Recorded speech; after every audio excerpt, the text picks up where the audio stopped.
Hi everybody, I'm Tony Wilson here with my good friend and co-host Adrian Wright, and this is The Supernatural and Beyond.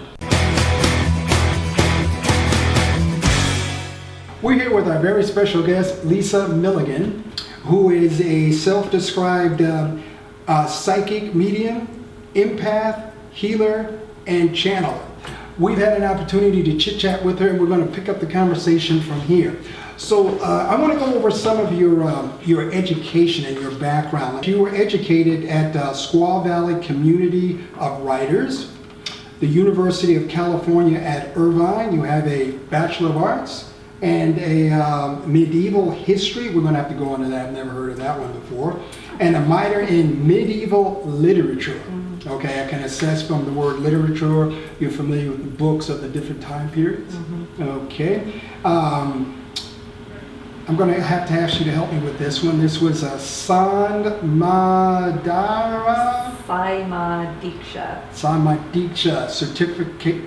certification. The next one is Raka Master Reiki. Okay, again, not familiar with all of this. I'm a 9-to-5 working guy here. And the last one is the Karuna Reiki. Karuna Reiki. Okay. Master, yes. Master. Now, this all sounds very impressive. What exactly is all of this? What does this mean as far as what you do as a medium and a psychic? Well, the Samadiksha, the Reiki, and the Karuna Reiki, they're forms of energy healing. They're just kind of additions to my natural healing abilities, which I think just strengthens and deepens my ability to heal people, because there are different energies, different frequencies. So with the Reiki, like with the Karuna Reiki, it heals more emotional problems, mental and emotional problems, as well as physical problems, but each has its own specialty, so to speak.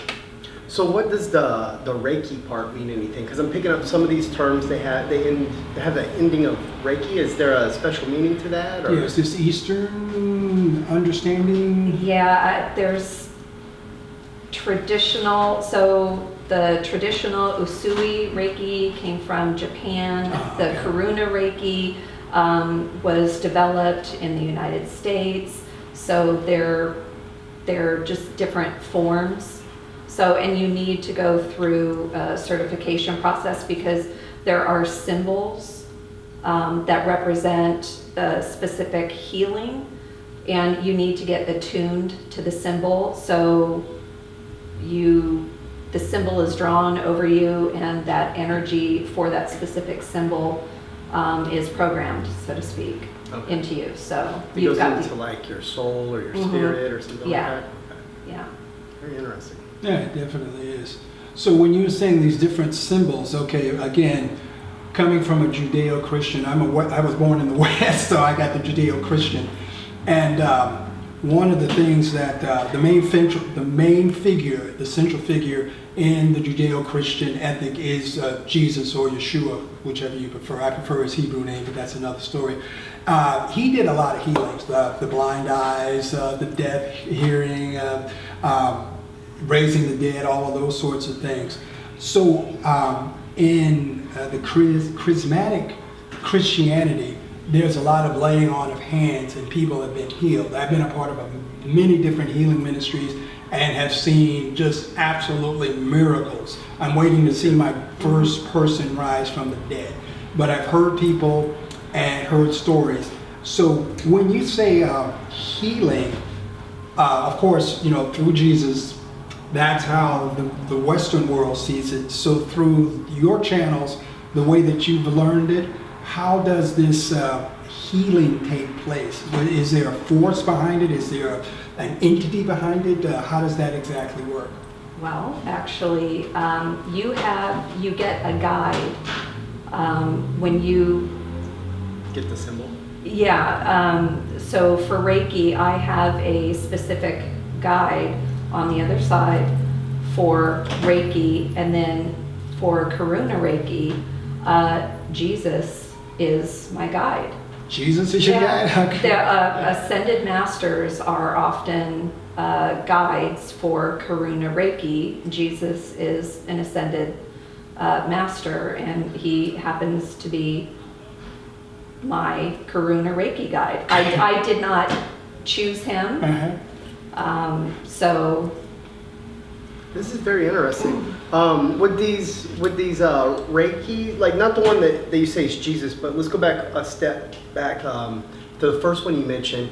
You said there was like a spirit being for that Reiki. A guide. A guide. Okay, sorry, a guide. And then does this guide appear to you, or it's in the spiritual realm? In the spiritual realm. Okay. So yeah, depending on a person's different abilities, like say for somebody whose main gift is clairvoyance, they would probably see the guide. So clairvoyance is like being able to see in another realm? Yeah, it's called clear seeing. Oh, clear seeing. Yeah, and then somebody who's a clairaudient, it's clear hearing, they would hear. I'm a clairsentient. Everybody is all of those, but my main one is clairsentient, so I feel my guide's energy. I know who's coming in by the feeling. Yeah, so that's. So I want to go back to you were saying ascended masters, and you mentioned that Jesus the Christ, the historical Jesus, or is this another Jesus? Oh, it's one and the same. The historical on the cross, so forth and so on. Okay. Son of the living God, Jesus. Yes. Okay, so now let's get a definition. Like we said earlier, we need to define these things so people get an understanding. Different people have different understandings with different words. Okay, so now when you say ascended master, what does that entail? Okay, so an ascended master would be somebody who has lived a human life and lived it in such a way that their enlightenment was transcendent. So just their vibrations are so much higher, and ascended masters are able to help work with people and heal people on an individual basis and then collectively on a global. So people who tend to work with Jesus or other ascended masters really are more often than not trying to work on a collective level to help heal the earth, to help heal humanity. So other ascended masters would be like Buddha, Krishna, Mother Mary, so Saint Germain. There's a lot of different religions around the world. So is this so I'm going to go back to Ancient Aliens, that series that's on TV. They say that aliens came and they pretty much laid the foundation for all cultures on the face of the earth. In my research and studies, that if you go back through some of the literature, it's like they're all pretty much talking about the same group of individuals, and from a biblical standpoint, in the beginning, God, Yahweh Elohim, created the heavens and the earth, and what I like to call celestial beings. There was a dispute as to who was going to run the show, and some left, Yahweh, God Elohim, and others went in a different direction. So consequently, from my understanding, and I want to get your points on this, there's basically two groups of people here.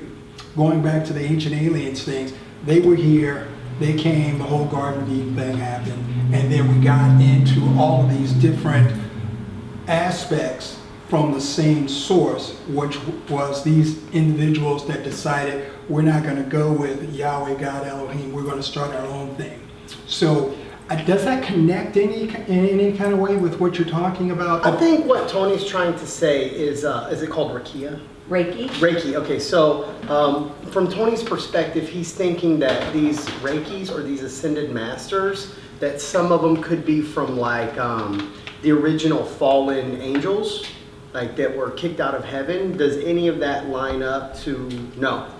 No, and again, like people use the term aliens. Another term could be celestial beings, Right. could be light beings, could be, so it's just whatever, you choose to call them. With the Reiki, I mean, it's just a form of energy healing, and with the Karuna, there are a group of people on the other side who have agreed to help heal. Okay. And so that's kind of how it happens. Well, that answers my question. Oh, okay. So, yeah, that answers my question. Sometimes I get a little carried away. I'm assuming. I'm the translator. Yeah, he's a Okay. translator. I'm assuming that some of the people in our audience are not quite sure. I've studied in this direction, you studied in that direction. So you basically answered my question. Yes, there are a group of individuals or celestial beings or angels or whatever we want to call them that have chosen Correct. to work with people on the face of the earth. Yes. Okay. Yes. Well, yeah, that was my question. Okay. It's been answered. Thank you very much. Maybe I got a little too wordy about it. I just want to thank Lisa Milligan for being here, for sharing her point of view, her perspective of the supernatural and everything beyond that. And I just want to draw a real quick similarity with what you said about the clairvoyance, like how you can see in these spiritual realms. And I just want to bring up in the prophetic, Samuel was the first prophet that was called a seer, where he could see in the spiritual realm. And there were other prophets throughout history and throughout the biblical text that could see in the spiritual realm.